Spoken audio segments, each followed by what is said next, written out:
Assalamualaikum warahmatullahi wabarakatuh. Waalaikumsalam warahmatullahi wabarakatuh. Halo, we are MPK. Selamat datang di podcast Jejak Gardana by MPK SMA Negeri 1 Siak di episode ke-2. Saya Nadia Rahmatuti sebagai peserta dan saya Dia Juta Rahayu selaku host kedua. Nah, pada kesempatan kali ini kita bakal kedatangan tamu yang sangat-sangat spesial. Kalian bisa tebak nggak nih siapa tamu pada episode kali ini? Siapa ya? Nah, pada hari ini kita itu kedatangan tamu yang paling spesial, yaitu adalah Bapak Kepala Sekolah SMA Negeri 1 Siak, yaitu Bapak Ugus Sutrisno SPDMM. Nah, ini dia Bapak Kepala Sekolah kita yang paling kita cintai. Heboh ya. Terima kasih ya Pak. Oke. Bapak pada hari ini sudah menyempatkan waktunya untuk datang di acara podcast Jejak Gardana yang dibuat oleh MPK SMA Negeri 1 Siak. Nah, sebelum kami masuk, gimana nih Pak kabar Bapak pada Jumat pagi hari ini? Alhamdulillah. Alhamdulillah. Kabar kalian semuanya gimana? Kabar semua kalian semua baik juga. Alhamdulillah. Itu yang sebelah sana baik. Alhamdulillah luar biasa, berubah berprestasi, semangat, yes! Luar biasa. Oke, ya. Sebelum masuk nih, bisa nggak Pak? Boleh nggak nih Bapak mendeskripsikan atau memperkenalkan diri Bapak nih supaya penonton juga bisa kenal siapa sih Bapak Gugus itu? Oke, terima kasih ya. Jadi nama saya Ugus Sutrisno SPDMM. Lahir di sebuah desa kecil ya, namanya Batu Gede. Batu Gede itu bahasa Jawa, bahasa Indonesia Batu Besar. Nah, jadi 15 April 1975. Jadi udah hampir 50 tahun yang lalu. Dan juga saya merupakan guru juga di sini tahun-tahun mulai dari tahun 2012 ya, 2012 hingga tahun 2021. Bismillah, barulah diangkat menjadi kepala sekolah. Berarti setelah Bapak ngajar di SMA ini, Bapak kemana tuh Pak? Kan Bapak waktu masuk tuh belum ada ya di Belum ada, kepala sekolah. iya. Iya. Iya, yang jelas nggak ke bulan ya.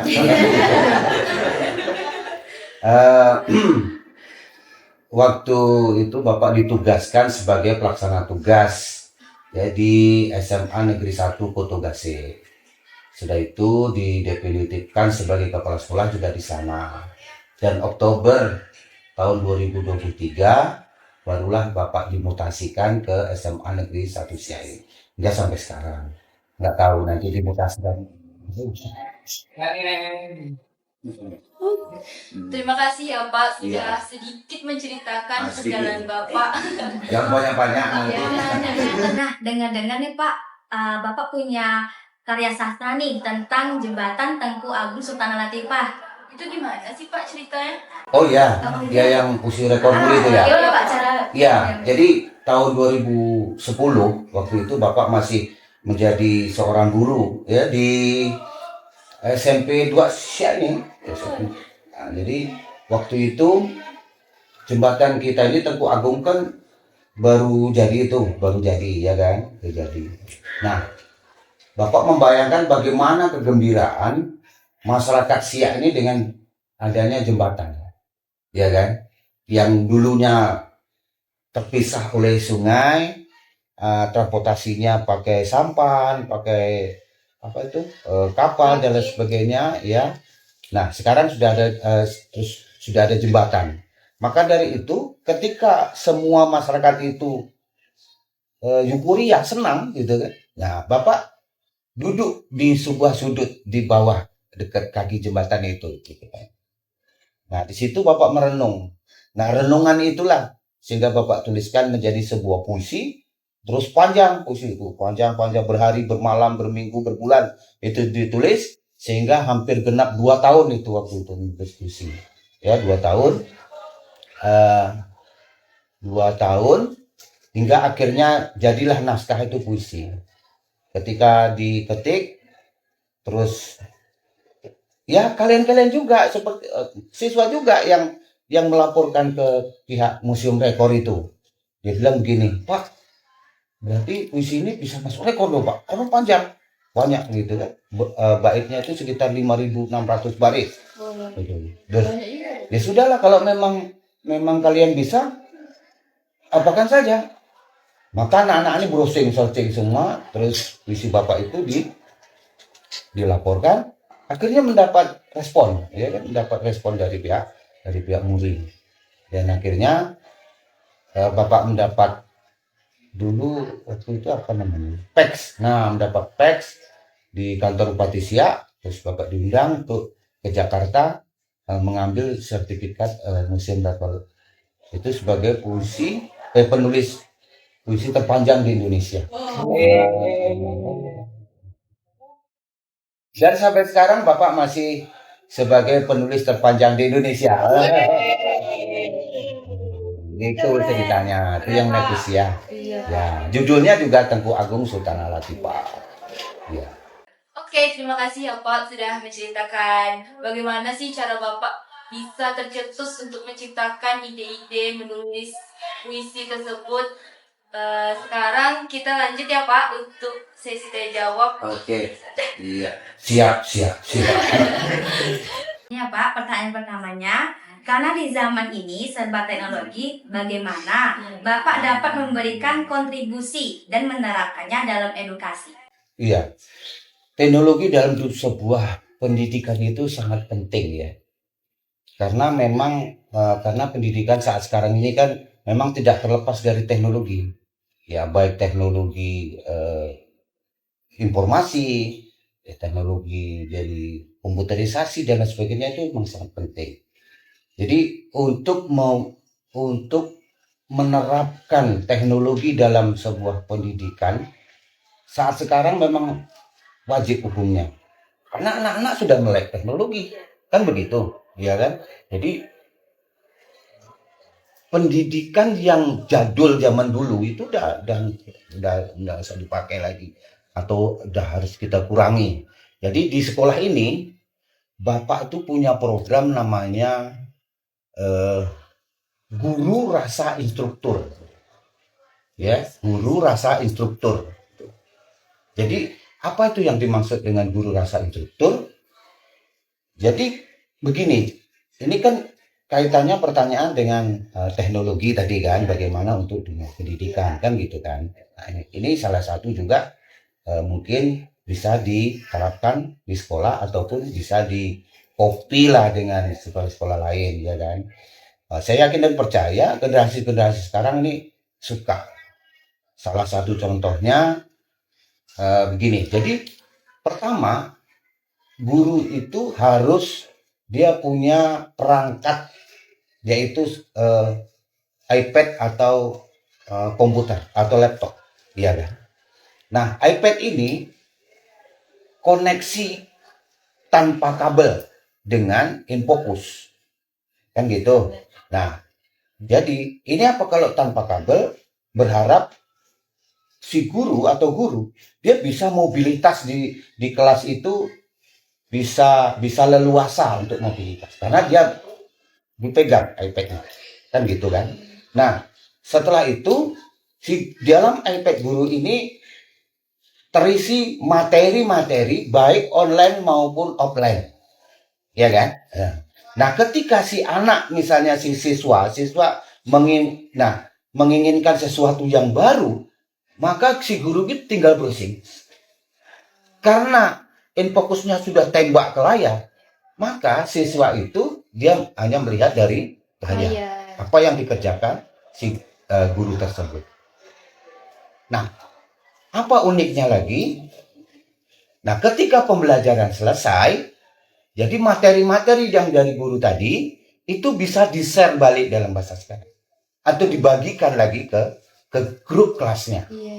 Nah, gitu. Jadi disinilah peran teknologi itu bisa untuk pengajaran, ya kan? Nah, jadi bisa dibagikan ke siswa grup kelasnya.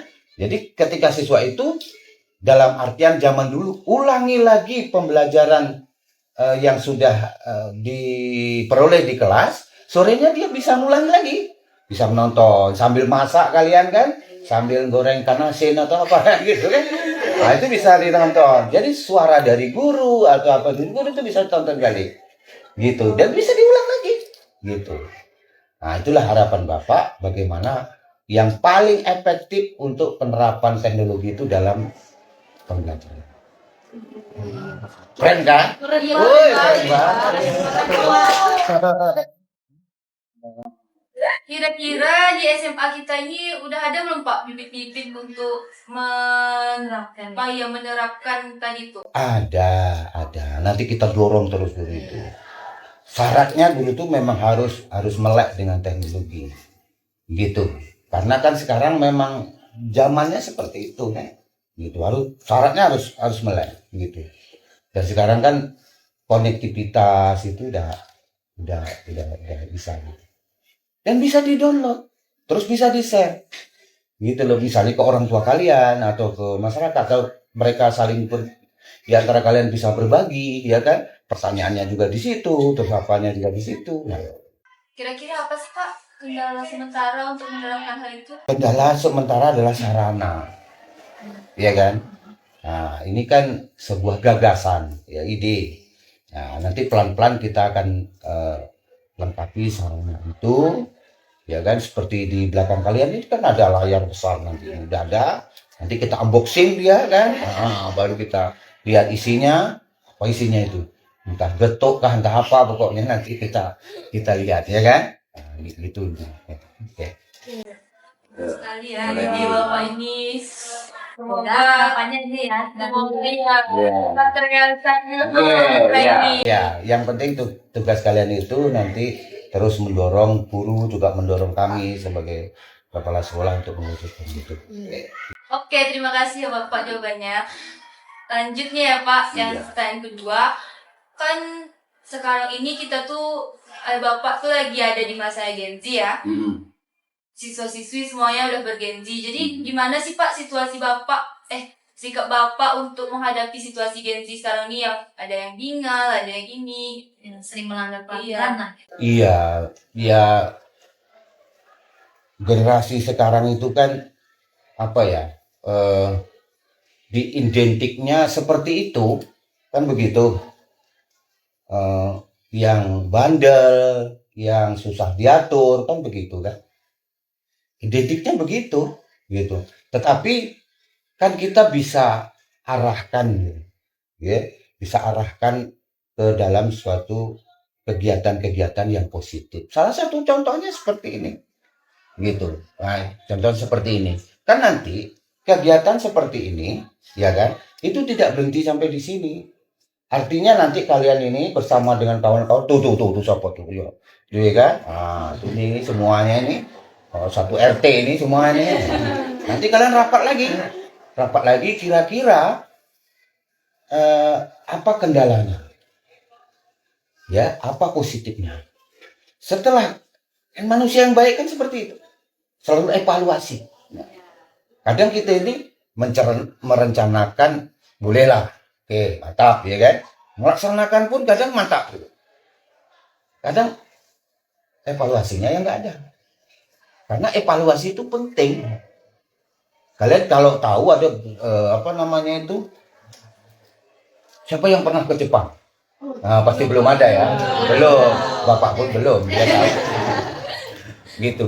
Jadi di Jepang itu kalau ada produksi mobil, itu faktor terpenting itu adalah cek. Mereka ada yang bagian merencanakan pelaksanaan produksi, terus sampai checking awal atau evaluasi itu. Ini mobil ini layak dijual atau tidak?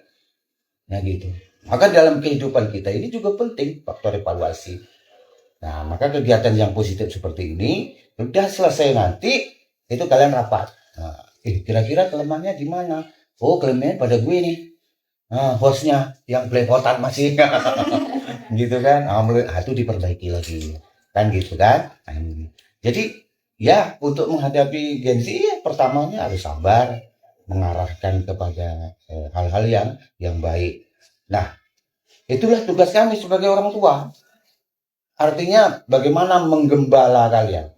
Pasar bahasanya ya. Iya, Pak. Menggembala. Ibu kadang kan gembala Iwan ya. Iya, Pak. Tapi begitulah orang seni biasanya mengatakan itu. Nah, harus pandai-pandai mengapakan kalian. Dalam tanda petik menggembala kalian. Menggembala generasi Gen Z ini. Bukan tugas sekolah saja. Bukan tugas guru saja. Tapi bagaimana seorang ulama juga. Ya, seorang pemimpin juga.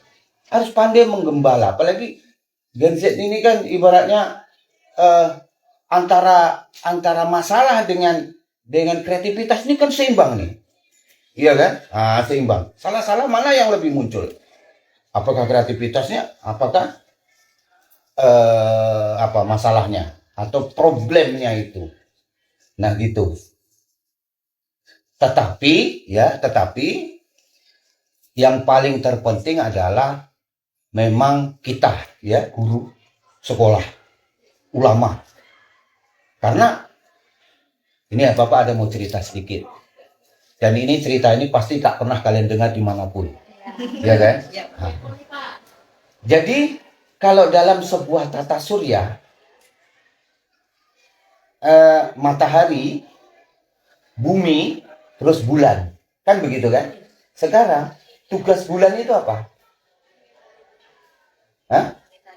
Tugas bulan sebagai satelit, sebagai perantara sinar matahari masuk ke bumi. Ya kan itu tugas bulan. Nah, kalau disamakan, bulan itu adalah tugas guru. Tugas, ulama, kiai, orang tua. Kita katakanlah matahari itu adalah sinar, ya, sinar kebaikan dari Allah Subhanahu wa ta'ala. Terus dipantulkan ke bulan, sampaikan ke bumi. Bumi ini adalah masyarakat. Iya kan? Kalau bulan ini dia tidak tepat, maka yang terjadi apa? Nggak sampai ke bumi. Yang terjadi adalah ketika sinar matahari ditutup oleh bulan, tidak sampai ke bumi, terjadi kegelapan. Itu apa? Gerhana. Maka sekarang ini sebenarnya kadang gerhana. Masyarakat itu terjadi gerhana. Nah, mengapa terjadi gerhana? Karena posisi bulan itu tidak tepat. Maka posisi guru harus tepat. Posisi kepala sekolah harus tepat. Posisi kiai harus tepat. Posisi ulama harus tepat. Supaya sinar yang bagus tadi, baik tadi dari matahari, bisa sampai ke bumi, ke masyarakat. Wih, luar biasa. Oh, ini Pak Ayun, ini keluar semua. Iya, Pak. Iya kan? Iya. Pernah dengar kalian? Nggak pernah dengar. Nah, jadi posisi guru, posisi ulama, posisi itu harus tepat untuk supaya Pak tidak jadi gerhana tadi. Masyarakat tidak bergaduh, murid tidak apa. Nah itu. Berarti sepenting itu kan Pak peran guru, orang tua. Iya, dalam menghadapi Gen Z tadi. Iya. Gitu. Karena posisi kita orang tua kan harus, orang tua yang baik harus bisa mewariskan hal baik kepada anaknya. Kalau dia tidak bisa, orang tua hanya terus main gawai, anak dibiarkan saja, ya sudah, gerhana lah. Iya. Tuh, jadi Bapak menyampaikan suatu filosofi seperti itu dalam menghadapi Gen Z. Nanti kalian bisa cerna lagi. Ini kalau mohon maaf pikirannya agak rendah, memang nggak bisa nangkap. Nah, gitu. Harusnya nggak. Oke, gitu ya. Nah, itu dalam menghadapi Gen Z tadi. Kira-kira ada nggak sih Pak selama Bapak jadi kepala sekolah di sini tuh menemukan sikap kami itu yang seperti apa sih Pak? Yang sering melanggar peraturan yang sekolah. sering Bapak temui lah Pak selama Bapak jadi kepala sekolah. Iya. Gini. Selama jadi kepala sekolah, orang tua dulu mengatakan begini, lebih mudah cari kayu daripada cari emas. Sama-sama punya duit loh. Iya kan? Kalau sekarang ini beda. Lebih susah cari kayu, daripada cari emas. Mengapa demikian? Karena kayunya sudah habis. Emasnya gampang. Bukan emas Jawa, tapi di toko emas. Atau emas Jumin atau emas apa, enggak. Tapi emas logam. Nah, ini filosofi. Perhatikan. Oh, jangan ngantuk ya, jangan ngantuk. Kalau kita ibaratkan sekarang ini, kayu itu adalah akhlak, karakter. Emas ini adalah apa? Ilmu. Sekarang bisa kalian pikirkan, kalian pahami bahwa mana yang lebih susah sekarang? Mencari akhlak atau mencari ilmu? Mencari akhlak. Mengapa demikian? Karena Apakah akhlak itu sudah hilang? Karena orang selalu fokus mencari ilmu daripada Gimana? orang lebih fokus mencari ilmu daripada kita berada. Salah satunya. Nilainya 60. Ini yang terjadi sekarang. Gadget yang kita temui. Bahwa harus dibangun itu akhlak, harus dibangun itu karakter, harus dibangun itu sopan santun, harus dibangun lagi, bukan dia bangun lagi, ditumbuhkan supaya harganya itu lebih mahal daripada ilmu. Maka ada kata-kata kan, tinggi adab daripada ilmu. Artinya apa? Ilmu sekarang kan mudah kita dapatkan. Kita melalui HP atau gawai seperti ini sudah bisa kita berselancar. Mana yang tak bisa kita buka? Semuanya kita bisa buka. Tetapi karakter ataupun akhlak tadi susah untuk kita temui, susah untuk kita apa? Jadi mahal di harganya. Dulu yang murah harganya, zaman dulu waktu bapak masih kecil-kecil itu lewat depan orang tua itu, mohon maaf gini nih, gitu, izin ya pak, gitu. Kan sekarang enggak.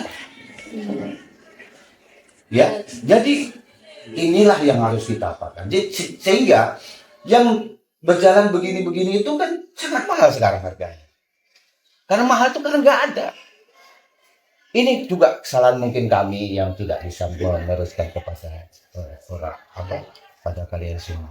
Tapi inilah yang terjadi pada Gen Z sekarang, yang kita rasakan itu, ya kita. Nah, itulah. susah sih nggak Pak menurut Bapak untuk memberi tahu kami atau menasihati kami juga. Iya sebenarnya sih nggak susah. Yang susah itu, mohon maaf kadang-kadang kan kalau sebuah dalam bahasa Belanda itu ketel namanya. Kamu tahu? Yang untuk nuang air. Ketel apa kata ini? Itu kan dari bahasa Belanda itu, ketel. Sehingga bahasa ininya baju ketel. Isinya air. Dia kan nuang itu. Ya, itu tidak susah. Yang susah ini gelasnya loh. Yang menerima. Iya, yang nerima. Nah, inilah yang perlu apalagi penelitian lagi, sehingga mengapa Gen Z ini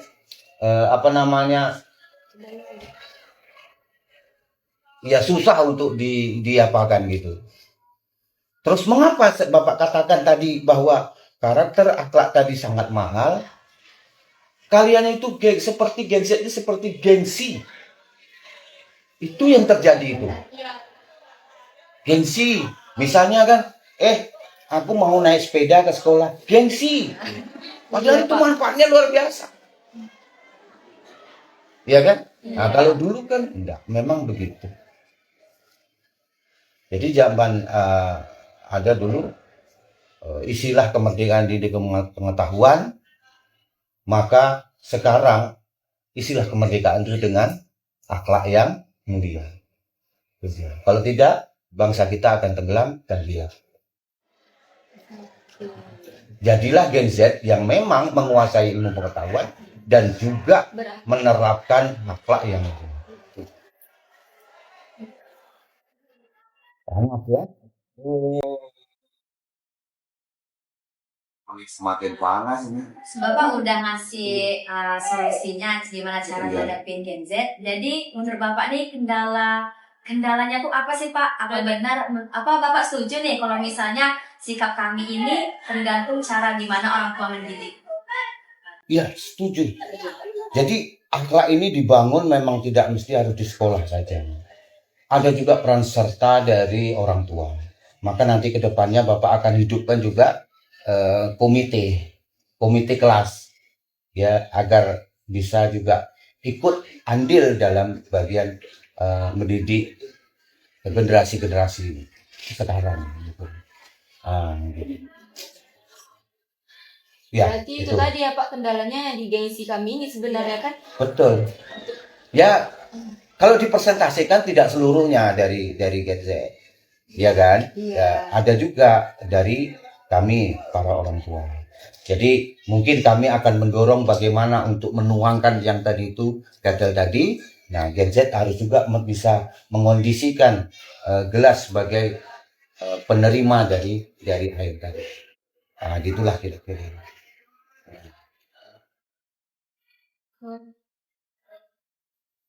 Oke, makasih ya Pak jawabannya. Iya. Memuaskan banget ya. Oh. Bisa ngasih motivasi juga untuk Iya. para penonton, semoga dapat ya hikmahnya yang dibilang oleh kepala sekolah kita ini. Iya. Oke Pak, sekarang saya mau lanjut bertanya, bagaimana sih Bapak dapat melakukan kolaborasi antar entah itu guru ataupun siswa untuk mencapai visi misi SMA 1 Negeri Siak ini? Bagaimana tuh Pak kolaborasi antara Bapak nih kan sebagai kepala sekolah dengan para guru, siswa, ataupun ya warga sekitar sekolah ini? Iya. Ya, dalam mewujudkan visi misi sekolah itu, ya memang harus ada kolaborasi dan kerjasama. Satu batang lidi akan menjadi sampah. Tetapi jika beberapa lidi diikat menjadi satu, dia akan bisa mengusir sampah. Jadi kalau Bapak sendiri, ya kan, ini sebatang lidi ini, tidak akan berarti apa-apa. Tanpa ada kolaborasi dan kerjasama dari Bapak Ibu Wakil, Majelis Guru, tata usaha, kalian, dan faktor eksternal. Itu dia, dalam mewujudkan visi misi. Nah, ini kita bangun kolaborasi semuanya. Gitu. Kalau di intern tentulah dari guru dengan siswa.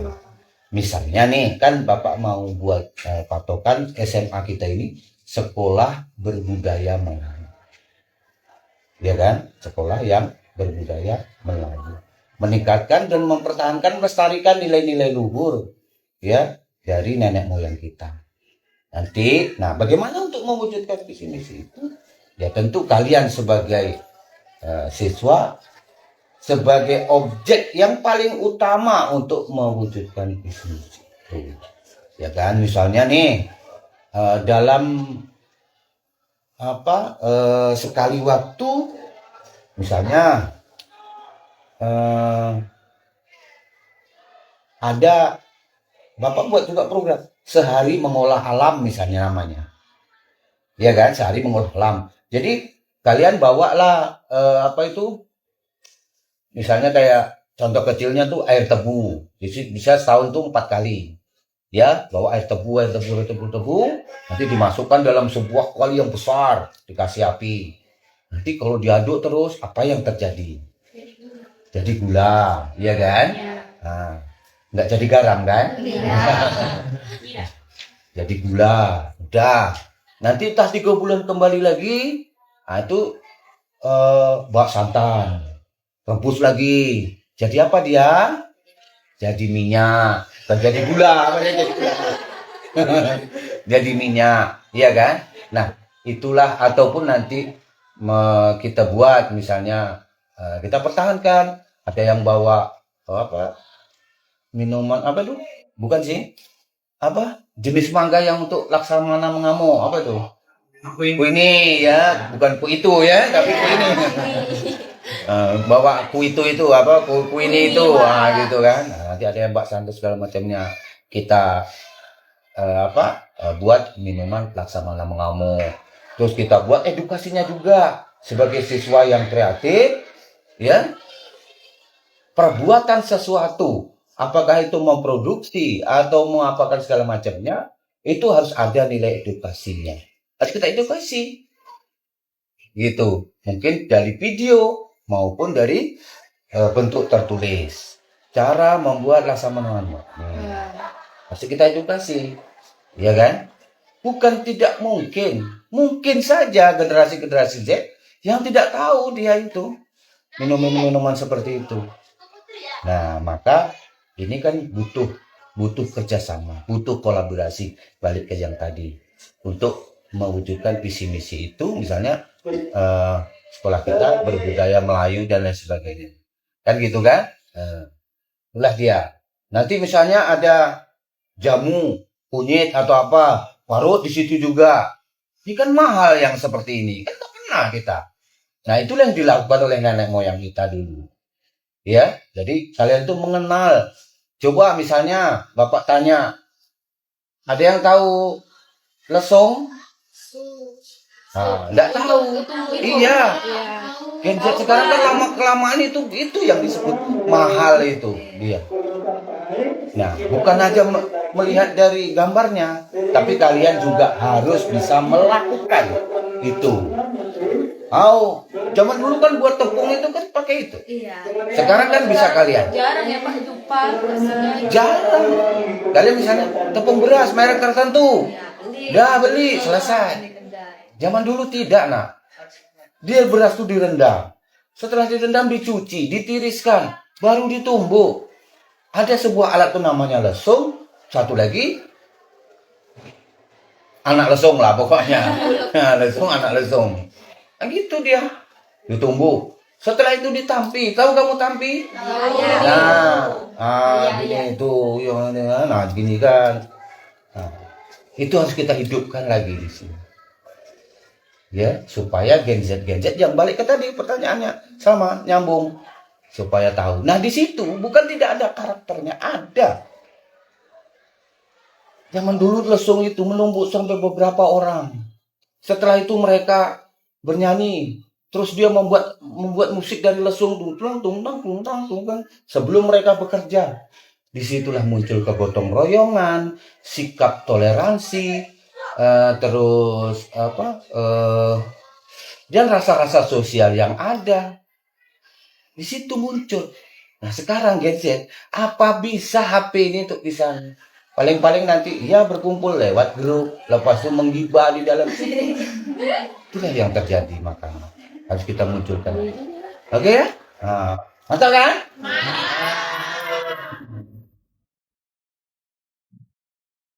Oke Pak, terima kasih. Kita lanjut pertanyaan selanjutnya. Apa pencapaian atau target Bapak di SMA Negeri 1 Siak ini dalam kedepannya? Iya. Pencapaian yang udah Bapak. Ya, yang udah nampak muncul di SMA ini. Iya. Terima kasih. Kalau untuk pencapaian tentu kalian bisa lihat dan rasakan sendiri. Kalau pertanyaannya misalnya, apa sih pencapaian Bapak sebagai orang tua? Orang tua susah jawabnya, gitu. Mau dijawab seluruhnya dari kecil sampai besar tuh, sombong pula dia gitu kan. Nah, gitu. Coba kalian tanya sama orang tua, Pak, apa pencapaian Bapak gitu kan?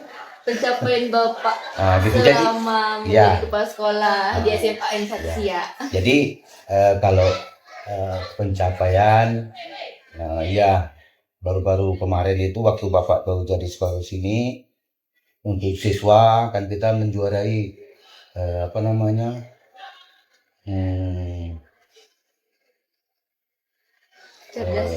BMR ya, lomba debat budaya Melayu, dan kita alhamdulillah juara 1 untuk provinsi Riau. Gitu. Dan untuk non akademis kadang-kadang ada yang silat, ada yang apa, dan kegiatan-kegiatan siswa itu. Nah, tapi pencapaian di dalam internal sendiri tentu kita sudah bisa mengkondisikan ya rasa perasaan dari guru, itu yang sangat penting. dah kompak mereka kan gitu kan, terus kondusif gitu antara guru satu dengan yang lain itu biasanya kondusif ya, itu yang kita. Nah, pencapaian untuk akademik yang lain tahun ini untuk lulus SNBP itu udah 25 orang ya. Ya, nanti kita tingkatkan kembali bahwa kalau kemarin tuh 4 ya, 4, 5 yang tahun kemarin ditambah lagi dari UTBK dan lain sebagainya itu bisa meningkat. Ya, alhamdulillah lah gitu. Nah, kami juga mohon doa dari kalian semuanya ya, mudah-mudahan sekolah kita tetap menjadi sekolah favorit, sekolah yang diminati dan diapresiasi oleh masyarakat. Itu penting sekali, yang harus digarisbawahi. Suatu keberadaan sekolah itu adalah memang bagaimana kepercayaan masyarakat terhadap sekolah. Apalagi SMA ini adalah sekolah institusi tertinggi pendidikan ya, institusi pendidikan tertinggi di sebuah kecamatan, walaupun ada misalnya kayak STAI atau sekolah tinggi ada, tapi SMA ini apalagi misalnya kalau di daerah jelas dia tertinggi karena sekolah lain tak ada, ya kan? Maka itu harus kita pikirkan bagaimana peran serta kontribusi SMA ini kepada masyarakat, ini yang harus kita apakan. Nah, maka Bapak ada juga program ya, one student one skill. Ya. Nggak ada itu di sekolah lain juga. One student one skill. Jadi jargonnya itu satu siswa satu skill atau satu keahlian. Nah, inilah yang harus potensi ini harus digali. Nah, ini tuh kan termasuk skill ini. Bagaimana menyusun kamera, meletakkan ini harus begini, ini kan skill. Kalau tidak orang mengerti tidak bisa dia. Nah, ini skill. Nah, inilah skill kalian. Jadi tugas kita adalah mendorong nantinya, ya skill. Nanti ditambah lagi skill-skill yang lain. Nah, mengapa saya buat program seperti itu? Karena tanpa disadari, kalian kelas 12 nih, kelas 12. Pasti ada nak yang tidak melanjutkan, betul? Betul. Melanjutkan ke perguruan tinggi itu ada. Nah, nanti ini kita siapkan data. Ini tidak pernah sekolah itu mendata berapa orang yang melanjutkan ke perguruan tinggi, baik swasta maupun negeri, terus berapa orang yang tidak melanjutkan. Ini harus didata. Nah, tugas sekolah adalah memberikan ruang terbaik kepada yang tidak melanjutkan. Karena apa? Karena kalau ini tidak dikelola dengan baik, dia akan menjadi pengangguran. Sekolah yang diharapkan bisa menjadi suatu solusi bagi masa depan anak, malah kita sebagai penyumbang pengangguran. Terpikir nggak kalian? Terpikir kan? Makanya mana yang kita kelola yang tidak melanjutkan tadi. Bagaimana caranya? Maka dari kelas 11 akhir mau masuk kelas 12 itu harus ada pertanyaan. Kan itu udah ada tuh. Kamu melanjutkan atau tidak? Melanjutkan Pak. Melanjutkan kemana? Ke pernikahan misalnya. Bahaya itu. Enggak bahaya tai itu kan? Nah, jadi kalau tidak Pak, mengapa? Orang tua saya tidak tahu. Oke, sekarang banyak beasiswa. Iya kan? Ya. Nah, gitu. Tapi ada dalam diri seseorang yang dia pun tidak mau kuliah walaupun ada beasiswa. Nah, ini gitu. Nah, dengan program One Student One Skill tadi, maka anak yang rencana dia tidak mau kuliah, ini kita berikan dia pelatihan. Contoh, ya kan? Pelatihan apa? Nanti kita buat membatik. Ya, itu dari batik dari awal sampai akhir. Dari dia merencanakan sehingga dia menjualkan. Dia bisa menghitung, bukan hanya memproduksi, tapi dia bisa menghitung antara modal, proses produksi, sama penjualan. Iya kan? Nah, itu dia apa? Bahkan kalau kita ikut teori teori pedagang Cina, itu kan dihitung semua modal, penambahannya 10%. Jadi misal dihitung semuanya, ini harga jual ini misalnya 1.000, 10% dari 1.000 berapa? Berapa? 100 perak. Berarti 1.100. Jualnya harus 1.100. Karena apa? 10% itu untuk memberikan ruang supaya kita tidak rugi. Nanti kita ajari juga sampai situ. Ya. Karena peluang-peluang batik apalagi dari kalian banyak sekali. Kayaknya ini udah ada sih Pak di P5. Kami membuat semprah gitu. Itu nanti kami jualkan juga. Iya, nanti kan ini kita perbaiki lagi, ya, karena nanti bisa digital, ya. Jadi anak itu bisa manual dan kita cari lagi anak yang pandai digital. Jadi yang digambar anak manual tadi, tugas yang digital dia harus bisa mendigitalisasi tadi. Terus satu lagi cari anak yang bisa mendokumentasi lagi. Nah itu. Jadi ini kalau kita kembangkan nanti, luar biasa.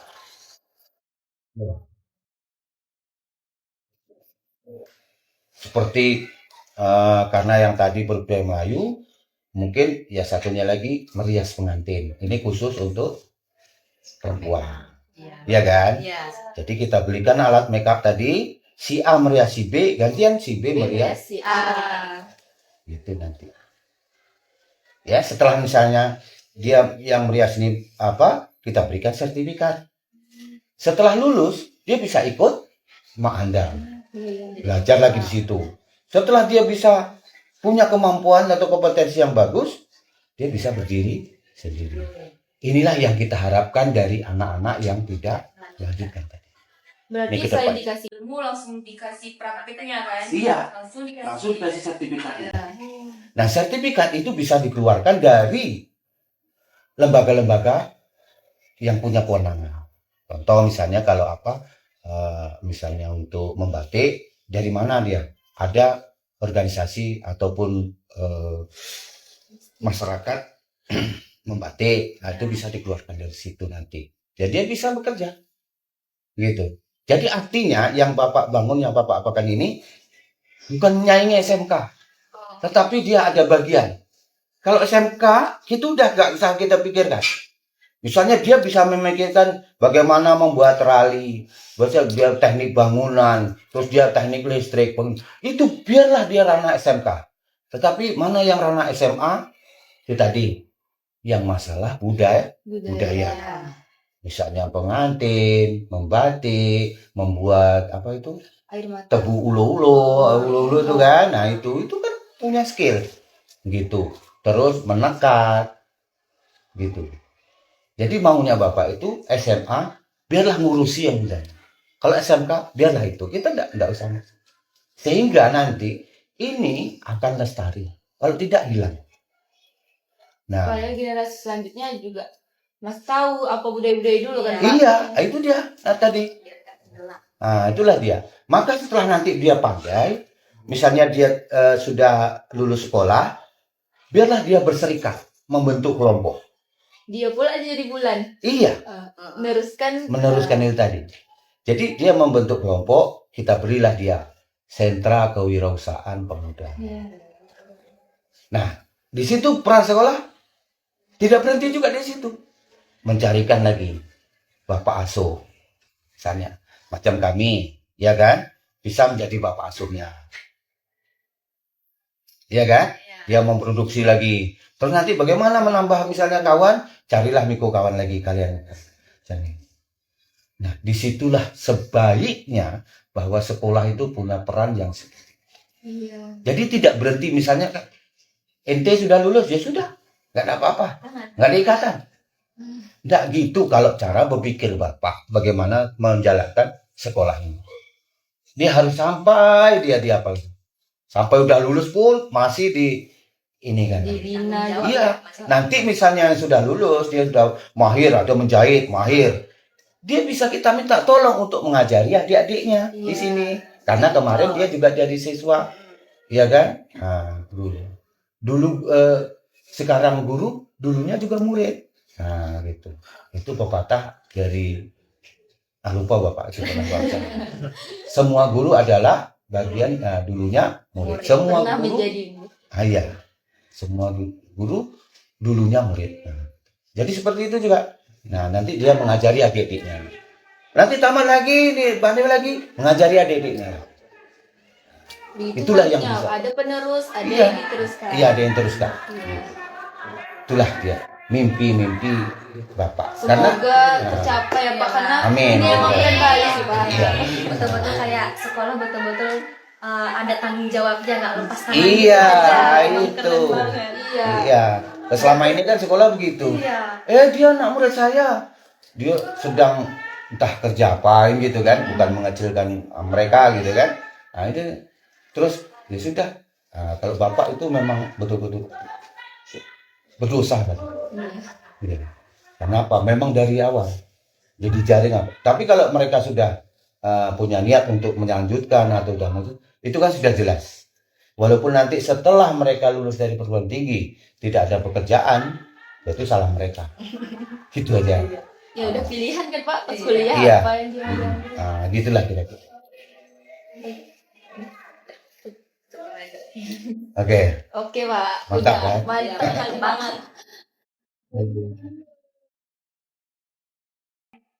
Oke, terima kasih untuk Bapak, memang betul-betul sangat memotivasi banget apa yang disampaikan pada kesempatan kali ini. Langsung tergambar dan terjawab kayak mana situasi di Gen Z ini dan kayak mana sih motivasi untuk kedepannya biar tertangani gitu kan Pak. Oke, terima kasih ya Pak udah mau menjawab pertanyaan-pertanyaan dari kami seputar tentang SMA 1, tentang Gen Z dan juga ya motivasi-motivasinya. Yang keren-keren banget. Oke ya Pak. Semoga terrealisasi dan tercapai lah ya Pak. Amin, amin. Ya. Nah, itu tadi keseruan-keseruan kita ngobrol-ngobrol bersama Bapak Kepala Sekolah kita yang cinta, Bapak Bagus Trisno.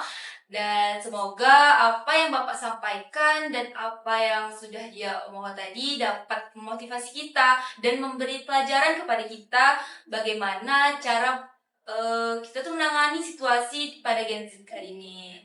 Nah, sekian dari podcast kali ini. Nantikan podcast selanjutnya di YouTube MPK SMA Negeri 1 Siak. Dadah!